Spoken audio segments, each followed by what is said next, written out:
Hello, मैं हूं हरप्रीत। आज मैं बात करूंगी हाइपर एक्टिविटी के बारे में। हाइपर एक्टिविटी पर मैंने बहुत से वीडियोस आपके साथ शेयर की हैं, जिसमें मैंने बहुत ही ज़्यादा आपको इफ़ेक्टिव स्ट्रेटजीज़ बताई हैं कि हमें हाइपर एक्टिविटी के साथ में किस तरह से बच्चों के साथ डील करना है और किस तरह से हम हाइपर एक्टिविटी को कम कर सकते हैं। आज मैं शेयर करने वाली हूँ एज ए पेरेंट अपना एक्सपीरियंस कि हाइपर एक्टिविटी के लिए मैंने अपने बेटे के साथ में क्या किया, कौन सी स्ट्रेटजीज़ थी जो लगातार मैंने की, उन सब चीज़ों का कि उसकी डाइट में क्या किया मैंने, या कोई मेडिसिन अगर दी तो मैंने कौन सी दी, या मैंने किस चीज़ को फॉलो किया। इस बारे में आज का मेरा वीडियो है। डिटेल्ड वीडियो है, पेरेंट्स के लिए डेफिनेटली ये हेल्पफुल होगा, क्योंकि हाइपर एक्टिविटी के इश्यूज़ बहुत ज़्यादा आजकल देखने को मिलते हैं। बहुत कॉमन है कि बच्चे सिटिंग नहीं देते हैं, ध्यान नहीं देते हैं, इधर उधर दौड़ते रहते हैं। गुरजोत में हाइपर एक्टिविटी का लेवल एक्सट्रीम था, बहुत ज़्यादा हाइपर, इतना ज़्यादा हाइपर एक्टिव था कि उसके इतने ज़्यादा बिहेवियर इश्यूज़ थे कि वो एक सेकंड भी बैठता नहीं था, सिटिंग इम्पॉसिबल थी, चलना भी बहुत मुश्किल था, लगातार रनिंग थी, दौड़ते रहना लगातार, और वो भी बिना देखे चीज़ों से टकराते रहना। इसके अलावा अग्रेशन इतना ज़्यादा कि कभी दीवार पे अपना सिर मार लिया और कभी उसने खुद को हट कर लिया किसी न किसी चीज़ से टकरा कर।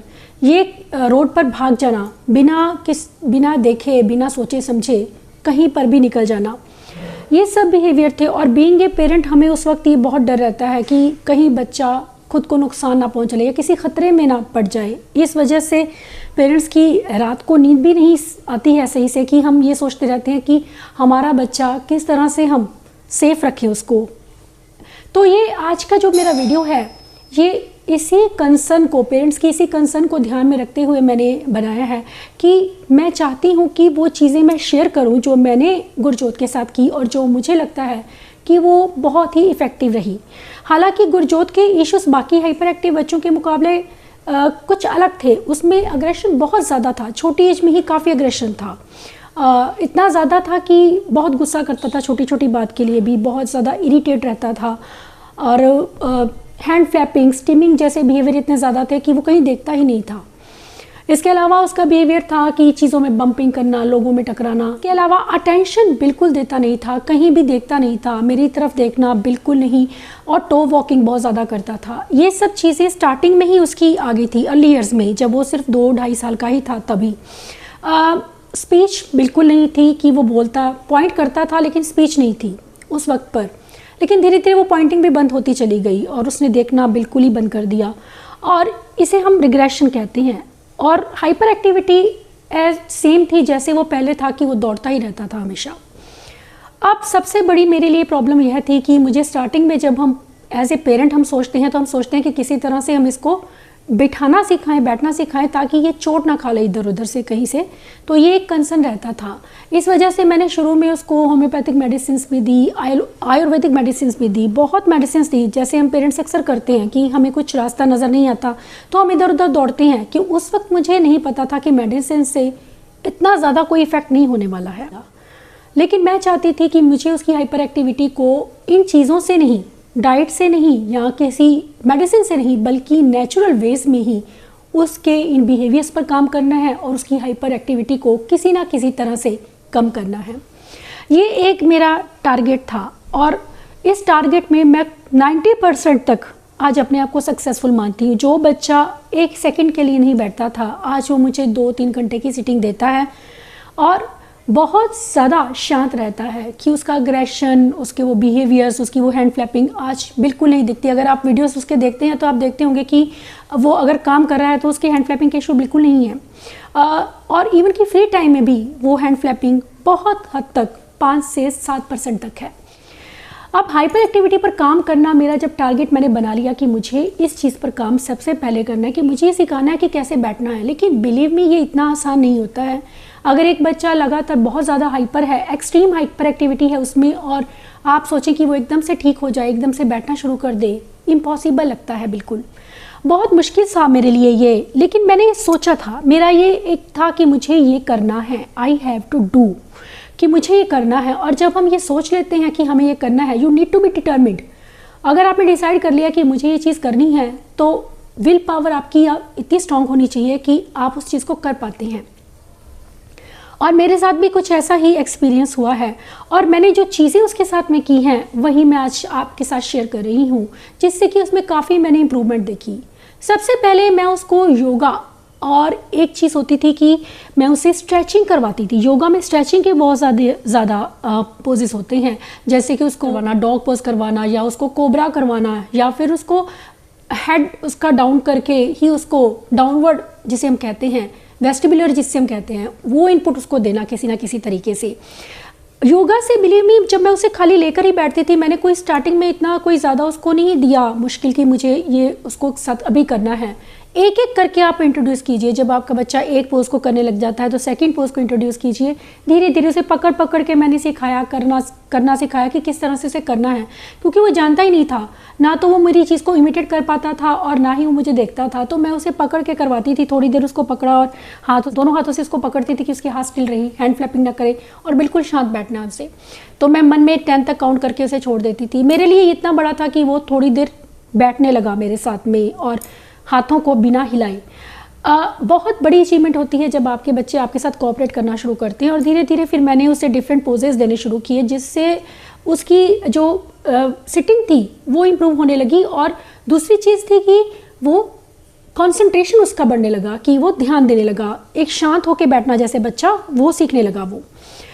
अब ये एक चीज़ होती है कि रेस्टलेसनेस बहुत होती है हाइपर एक्टिव बच्चों में, वो भी योगा से कम होती है, क्योंकि बच्चों को इंटरनल पावर मिलती है योगा से। उनके ब्रेन को वो कोऑर्डिनेशन उनकी बॉडी को मिलता है और उनके ब्रेन को कोऑर्डिनेशन मिलता है, जिससे कि बच्चे स्टिल होकर बैठना स्टार्ट करते हैं। अब दूसरी चीज़ कि ये नहीं कि सिर्फ योगा किया, मेरी नेक्स्ट स्ट्रेटेजी होती थी कि मुझे गुरजोत को हैवी वर्क एक्टिविटीज़ करवानी है। हैवी वर्क का मतलब है कि उसको कुछ ऐसी एक्टिविटीज़ जिसमें उसका ज़्यादा से ज़्यादा एनर्जी जाए, जिसमें उसकी एनर्जी लगे, क्योंकि हाइपर एक्टिव बच्चों में बहुत ज़्यादा एनर्जी होती है और उस एनर्जी को कहीं ना कहीं लगाना, उसे बैलेंस करना बहुत ज़रूरी है।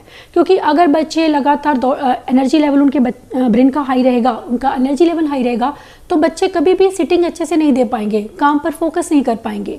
तो ऐसे में ज़रूरी है हम उनको हैवी वर्क एक्टिविटीज़ दें। घर में कोई छोटा सा मॉप ले लेना, 2-3 कागज़ गिरा देने और उसे बोलना कि इसे इकट्ठा करो, इकट्ठा करके इसे डस्टबिन में डाल दो। इन चीज़ों से उसमें एक बिहेवियर अच्छा हुआ उसका। चीज़ें अगर नीचे गिरी हैं तो उठाकर उसे ऊपर रख दो। इन चीज़ों से ये बिहेवियर उसमें आना शुरू हुआ कि उसने चीज़ें थ्रो करना बंद कर दिया। वो बहुत चीज़ें गिरा देता था। इसके अलावा मैसी होना, जैसे कि खाना खाते वक्त चीज़ें खाना गिरा देना, या फिर रूम को गंदा रखना चीज़ों को गिरा कर, तो वो एक चीज़ उसमें आनी शुरू होगी कि वो मतलब समझने लगा कि मुझे क्लीन रखना है अपनी चीज़ों को। इन चीज़ों से भी आप बिहेवियर पर भी साथ में काम करते हैं बच्चों के जब, तो हाइपर एक्टिविटी अपने आप कम होती है, क्योंकि बच्चे जानते नहीं हैं कि क्या सही है क्या गलत है। उन्हें सही बिहेवियर सिखाना भी ज़रूरी है। तो ये एक मॉपिंग जो है बच्चों को ना सिर्फ प्रोप्रेसेप्टिव इनपुट देता है, बल्कि उनके में एक बिहेवियर, अच्छे बिहेवियर को भी डेवलप करता है कि मुझे आसपास के माहौल को, एनवायरनमेंट को साफ़ सुथरा रखना है। इसके अलावा जो चीज़ थी कि मैं उसको हैवी बैग देती थी। हैवी बैग से सीढ़ियों को क्लाइंब करना, चढ़ना, उतरना, ये चीज़ उसके लिए बहुत बेनिफिशियल हुई। वो हैवी बैग, आज भी उसको हैवी बैग बहुत पसंद है और वो उसके साथ वॉक करना पसंद करता है। इसके अलावा साथ था कि मुझे उसको वॉकिंग करवाना है। वॉक जब मैं उसको करवाती थी तो वॉक करवाने के साथ उसको मैं बैकवर्ड वॉकिंग भी करवाती थी।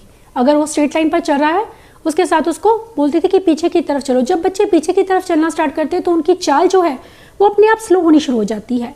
और वही हमारा टारगेट होता है कि बच्चे थोड़ा स्लो चले, क्योंकि उनकी मूवमेंट इतनी फास्ट होती है हाइपर एक्टिव बच्चों की कि बच्चे कुछ देखते ही नहीं हैं। तो ये एक चीज़ कि वो लाइन पर पीछे देखकर थोड़ा थोड़ा चलना शुरू हुआ। पहले मैंने उसे सीधा चलना सिखाया लाइन पर, फिर मैंने उसे सिखाया कि उसे बैकवर्ड वॉकिंग करनी है, किस तरह से करनी है। हाथ पकड़ पकड़ के मैंने उसे बताया कि देखो वो लाइन है, उसके ऊपर हम चलेंगे। पैर उसका लाइन पर नहीं आता था स्टार्टिंग में, तो मैंने उसे ब्रॉड लाइन दी कि इसके बीच में पैर रखना है। तो इस तरह से मैंने उसको एक सही वे में वॉक करना सिखाया ताकि वो रनिंग करना छोड़ दे। और यही हुआ भी कि उसको समझ में आ गया कि मुझे वॉक करनी है। रनिंग जो है उसकी अपने आप धीरे धीरे कम होने लगी इसी वजह से। सेकंड चीज़ थी कि मैं उसको ऑब्स्टेकल देती थी। उसको प्रॉब्लम थी कि वो देखकर नहीं चलता था, उस वजह से वो लोगों और चीज़ों में टकराता था, तो मैं उसे ऑब्स्टेकल देती थी। स्टार्टिंग में मैंने सिर्फ हुला हुप का जो होता है बिल्कुल पतला सा होता है, उसको क्रॉसिंग सिखाया करना। उसका पाँव पकड़ती थी और उसे क्रॉस करवाती थी, क्योंकि क्रॉसिंग नहीं जानता था वो कि किस तरह से मुझे क्रॉस करना है, तो वो पकड़ पकड़ के मैं उसे क्रॉस करवाती थी। मुश्किल तो था, लेकिन उसको टेक्टाइल डिफेंसिवनेस भी बहुत ज़्यादा थी, तो वो हाथ का टच पसंद नहीं करता था। लेकिन मुझे था कि मेरे पास कोई और ऑप्शन नहीं है, मुझे ये तो करना ही है। तो मैं उसका थोड़ा प्रेशर से पकड़ती थी पाँव, कि उसको हल्का टच से प्रॉब्लम थी, तो मैं उसको प्रेशर से पकड़ती थी और उसको आगे की तरफ करती थी पैर को। तो वो धीरे धीरे क्रॉस का मतलब समझने लगा और आज वो काफ़ी चीज़ें जंप करके क्रॉस करना, हॉप करके क्रॉस करना, ये सब चीज़ें कर लेता है। लेकिन उस टाइम पर सिंपली क्रॉस करना भी उसके लिए काफ़ी मुश्किल था। अब जो चीज़ होती है कि साइकिलिंग बच्चों के लिए बहुत यूज़फुल है। गुरजोत को साइकिलिंग बहुत पसंद थी, हालांकि वो फिजिकल एक्टिविटीज़ अवॉइड करता है, कई चीज़ों में वो ना कर देता था। जैसे कि अगर मैं उसे एनिमल वॉक के लिए कहती थी या क्रॉलिंग के लिए कहती थी, बाकी बच्चे कर लेते थे, लेकिन उसको ये चीज़ पसंद नहीं थी। कहीं ना कहीं उसको इनसिक्योरिटी थी जैसे। तो मैंने उसको एक और ऑप्शन दिया कि मुझे था कि मैं उसको साइकिलिंग करवाऊँ, क्योंकि उसको साइकिलिंग पसंद है। क्योंकि हाइपर एक्टिव बच्चों के जो भी बच्चे का इंटरेस्ट है उस चीज़ को अगर साथ लेकर आप उसकी हाइपर एक्टिविटी पे काम करते हैं तो रिजल्ट बहुत अच्छे होते हैं।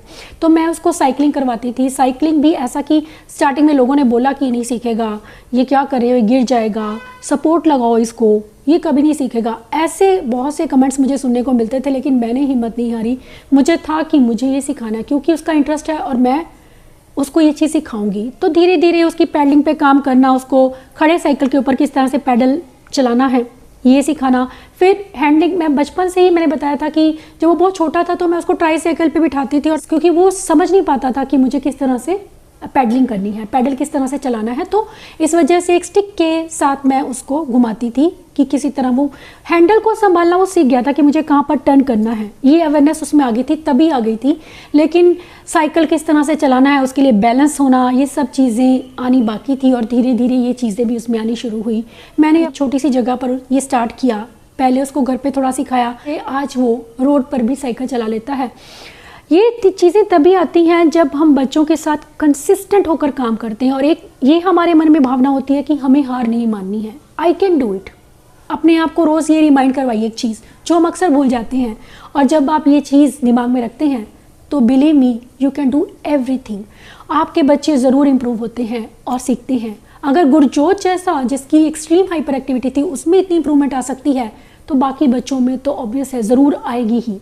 इसके साथ गुरजोत को मैं स्ट्रेचिंग करवाना जो था वो मैं करवाती थी, कि उसको थेराबैंड दे दिया, उसको पुल करना, क्योंकि वो और एक्टिविटीज़ कम पसंद करता था। थेराबैंड को पुल करना, कुछ ऐसी एक्टिविटी जिसमें उसके बैलेंस बने, या एक टांग पर खड़े हो जाना, एक टांग पर उसे, एक टांग को मैं कहती थी उसको लेग को दीवार पर लगाओ, मैं मार्क बनाती थी, एक टांग को उस मार्क पर रखो और दूसरी टांग के सहारे खड़े हो। इस तरह से अल्टरनेटिव लेग्स के साथ खड़े होना, उसके बैलेंस और कोऑर्डिनेशन पर काम करने के लिए मैंने किया। इसके अलावा मैं उसको कुछ ऐसी एक्टिविटीज़ देती थी जैसे कि बलून से प्ले करना, बलून से बैडमिंटन खिलाती थी कि वो खेले और उसका इंटरेस्ट बने। उससे उसका कंसंट्रेशन काफ़ी इंप्रूव हुआ, क्योंकि बॉल को भी नहीं पकड़ पाता था। तो ये चीज़ों से, बलून से स्टार्ट किया मैंने, तो उसने ये चीज़ों को भी समझना शुरू किया। मैं नहीं चाहती थी कि अननेचुरल वेज में मैं अपने बच्चे को कुछ उस पर एक्सपेरिमेंट करूं या मैं उसको ये चीज़ें दूं, क्योंकि वो बिना मेडिसिन के भी मुझे इसमें कुछ इम्प्रूवमेंट दिखनी शुरू हो गई थी। अब एक चीज़ थी कि मुझे उसकी सिटिंग के लिए काम करना था, तो मैंने उसकी पसंद की चीज़ों को लेना शुरू किया। वाटर बीड्स, पानी उसको बहुत पसंद था, तो मैं पानी के साथ ही खेलती थी। पानी की गेम्स देना, उसे वाटर प्ले देना, कलर्स या लिक्विड डिटर्जेंट जो होता है उससे ही फॉर्म बनानी और उसके साथ खेलना, वो बहुत इंजॉय करता था इन चीज़ों को। इन चीज़ों से बच्चों को ना सिर्फ टेक्टाइल स्टिमुलेशन मिलता है, बच्चे आपको इंजॉय करना, आपके साथ बैठना शुरू कर देते हैं और उनकी सिटिंग इंप्रूव होती है। अब एक चीज़ होती है कि बच्चों को, जब बच्चे, एक चीज़ गुरजोत को सबसे ज़्यादा पसंद थी, वो चीज़ थी कि उसको मसाज बहुत पसंद थी। वो मसाज बहुत पसंद करता है और आज भी वो खुद मुझे कहता है कि मुझे मसाज चाहिए, क्योंकि मसाज से, जब डीप मसाज आप बच्चों की करते हैं डाउनवर्ड स्ट्रोक्स में, ऊपर से नीचे की तरफ, दिन में 2 बार कीजिए, 5 से 10 मिनट के लिए काफ़ी है। आप बच्चे को जब देते हैं किसी भी फ्रेग्रेंट लोशन के साथ में कीजिए, बहुत ज़्यादा फ़ायदा होता है। गुरजोत की हाइपर एक्टिविटी का एक बड़ा कारण यह भी था कि गुरजोत को हैंड फ्लैपिंग के इश्यूज़ बहुत ज़्यादा थे। इतना ही हैंड फ्लैपिंग करता था कि उसकी उनकी फिंगर्स भी दिखती नहीं थी, इतनी तेज़ वो फास्ट उन्हें मूव करता था। तो मैं उसके लिए मैंने उसको हैंड्स पर मसाज, डीप मसाज देनी स्टार्ट की। हाथों पर वेट देना शुरू किया। मैंने डंबल मंगवाए उसके लिए कि डंबल को पकड़े और डंबल से ही ऊपर नीचे उसको खाली सिंपली करे। तो पहले तो मैंने एक डंबल दोनों हाथों से उसे दिया, फिर मैंने उसे दोनों हाथों में सेपरेट डंबल दिए कि जब मुझे लगा कि वो उठा सकता है। मैं खुद हाथ पकड़ के उसको प्रैक्टिस करवाती थी कि आपको छोड़ना नहीं है, इसको पकड़ के रखना है, डेंजर है ये। तो एक डेंजर का कॉन्सेप्ट मैंने शुरू से ही उसको सिखाया और इस चीज़ ने मुझे बहुत साथ दिया कि सड़क पर भी वो चलता था तो मैं बोलती थी डेंजर, रनिंग नहीं करनी है, हमें वॉक करनी है। ये सब चीज़ों से बच्चों के बिहेवियर्स अपने आप कम होने लगते हैं और उनमें सही बिहेवियर्स आने स्टार्ट होते हैं जो हम चाहते हैं कि हमारे बच्चों में हों। साथ कुछ ऐसे सेंसरी टूल्स होते हैं जो हाइपर एक्टिविटी को काफ़ी रिड्यूस करने में हेल्प करते हैं। जैसे कि मुझे गुरजोत की हाइट जब हैंड फ्लैपिंग कम नहीं हो रही थी तो मैंने हैंड कफ्स के बारे में बात की अपने ओटी से कि किस तरह से उसको ये कम किया जाए उसकी हैंड फ्लैपिंग को। तो मैंने बोला उनको कि हैंड कफ दे देने चाहिए गुरजोत को, क्या क्योंकि वो काफ़ी हैवी होते हैं और उससे बिहेवियर बच्चों का काफ़ी कम होता है। जो हीटिंग करते हैं बच्चे उन्हें हम स्पेशली देते हैं ये चीज़ें। लेकिन उसने मुझे बोला कि नहीं, वो आपका बच्चा इस चीज़ का यूज़ टू हो जाएगा। हालांकि ये चीज़ें जो हैं मुझे धीरे धीरे समझ में आनी शुरू हो गई और मैंने सिर्फ उसको वेट देना हाथों पे शुरू किया। मैंने उसको कभी वेटेड कफ नहीं दिए, कोई वेटेड वेस्ट नहीं दी कि वो स्टिल होकर बैठा रहे, क्योंकि इन चीज़ों से जो ये टूल्स हम यूज़ करते हैं इनसे बच्चे हैबिचुअल हो जाते हैं। या हैवी ब्लैंकेट की भी बात करूँ तो वो थोड़ी देर के लिए दीजिए, ज़्यादा देर जितना आप ज़्यादा उसको यूज़ करते जाएंगे बच्चे उतना ही ज़्यादा यूज़ टू हो जाते हैं और वो उनकी इंडिपेंडेंस में रुकावट बन सकते हैं। तो ये चीज़ें मैंने कम से कम दी। ये बात और है कि उसे ब्लैंकेट सिंपली दे देती थी, लेकिन मैंने कभी उसके लिए हैवी ब्लैंकेट को यूज़ नहीं किया। हाँ, उसे लैप पैड मैंने कभी हैवी नहीं दिया, लेकिन पिलो रख देती थी कि वो उसको थोड़ी सेफ फील करे, क्योंकि कई बार बच्चे सेफ फील नहीं करते हैं तो उनको ग्राउंडेड फील करवाने के लिए हमें कई बार ऐसी चीज़ों का सहारा लेना पड़ता है। लेकिन मेक श्योर कि बच्चे की वो आदत ना बने, चाहे वो हैंड कफ हैं या फिर वेटेड वेस्ट हैं, जो भी चीज़ आप दे रहे हैं, या हैवी ब्लैंकेट भी है तो कभी हम दे सकते हैं, लेकिन बिल्कुल शॉर्ट टाइम के लिए। और हो सके तो इस आदत को जितनी जल्दी हो उसे हटाने की कोशिश कीजिए, क्योंकि जब ये आदत बन जाती है तो ये बच्चे छोड़ना नहीं चाहते हैं। इसके अलावा उसके ओरल मोटर इश्यूज ज़्यादा थे। जब वो फ्लैपिंग करता था तो साथ में वो वर्बल स्टिमिंग भी करता था बहुत ज़्यादा, तो उसके लिए मैं उसको बबल्स ब्लो करके बताती थी। उसको ट्रैकिंग का जो है उसमें विजुअल ट्रैकिंग आनी शुरू हुई, उसने बबल्स को कैच करना शुरू किया। इसके अलावा वो चीज़ जो है कि उसको मैं ओरल मोटर एक्सरसाइजेस करवाती थी, जैसे कि पेपर को ब्लो करना, देखो इसको ब्लो कर देंगे, कलर्ड पेपर लेने, शाइनिंग वाले पेपर लेने, रैपर्स दिखाना उसको, मूव करती हुई चीज़ें उसे दिखानी, जो स्लो मूविंग चीज़ें हैं उससे भी उसमें काफ़ी। एक होता है कि हम सेंसरी बॉटल बच्चों के लिए बनाते हैं, अगर आप जानते हो कि उसको हम विजुअल दिखाने के लिए, जिन बच्चों को विजुअल सीकिंग बिहेवियर्स होते हैं उनके लिए बहुत ज़्यादा फ़ायदेमंद है कि उसमें हम थोड़ा पानी, थोड़े वाटर रैपर्स, थोड़ी ग्लिसरीन ऐड करते हैं, कुछ ऑयल की ड्रॉप्स भी ऐड करते हैं और उसमें ग्लिटर ऐड करते हैं और उसे शेक करके हम बच्चे को दिखाते हैं। जब रैपर्स फ्लॉट होते हैं उसमें तो वो भी बच्चों के लिए काफ़ी ज़्यादा यूज़फुल है। तो वो चीज़ें दिखाना, वो व्यू दिखाना, एक्वेरियम दिखाना, ये सब चीज़ें भी बच्चों को शांत करती है। इसके अलावा एक और चीज़ थी जिसने बहुत हेल्प की मेरी, वो थी उसकी स्ट्रेस बॉल उसको देती थी मैं, और उससे ना सिर्फ उसके हैंड्स में उसकी स्ट्रेंथ आनी शुरू हुई बल्कि उसमें हैंड फ्लैपिंग के इश्यूज़ भी काफ़ी कम हुए। उसमें इमोशन को रेगुलेट करने की पावर आनी शुरू हुई कि मुझे गुस्सा जो उसका एकदम से अग्रेशन आता था उसका, वो शांत होना शुरू हुआ, क्योंकि जब मैं उसे लगातार स्ट्रेस बॉल देने लगी तो वो अपने आप से उसे इंजॉय करने लगा, लेने लगा। पहले तो मैं इसे पकड़ के बच्चों को सिखाना पड़ता कि आपको इस तरह से इसे यूज़ करना है, क्योंकि बच्चे अपने आप से नहीं जानते हैं कि किस तरह से उसे यूज़ करना है। जिन बच्चों को हाइपर एक्टिविटी के इश्यूज़ होते हैं उनका ब्रेन उन्हें सोने नहीं देता है, बच्चों को स्लीप डिसऑर्डर्स बहुत ज़्यादा रहते हैं, तो उसके लिए भी मैंने कभी मेडिसिन को यूज़ नहीं किया। हालाँकि गुरजोत की नींद बहुत ज़्यादा ऐसी थी कि वो रात भर सोता नहीं था, लेकिन कभी भी मैंने मेडिसिन को प्रेफर नहीं किया। मुझे था कि मुझे किसी तरह नेचुरल वेज में इसको सोना सिखाना है कि किस तरह से मुझे सही से सोना है, और इसके लिए मैं उसके साथ रीडिंग करना, म्यूज़िक उसे बहुत पसंद था। सोने से पहले बच्चे को कभी भी हैवी वर्क एक्टिविटीज़ मत करवाइए। इसके अलावा अगर बच्चे को कोई हेल्थ इश्यूज़ हैं तब भी आप बच्चे के साथ में सिर्फ वो एक्टिविटीज़ कीजिए जो उसके लिए सूदिंग है, जैसे कि कामिंग म्यूज़िक सुनाना। ये हाइपर एक्टिव बच्चों को शांत करने के फिज़िकल एक्टिविटीज़ के अलावा और भी कई तरीके हैं, और हम उन चीज़ों को यूज़ कर सकते हैं, जैसे कि उसे अपनी लैप में लेकर बैठना, उसे हल्का प्रेशर देना, डीप हग देना, या फिर उसे कामिंग म्यूज़िक देना, या उसे कामिंग विजुअल देना। इन चीज़ों से भी बच्चों की हाइपर एक्टिविटी काफ़ी रिड्यूस होती है।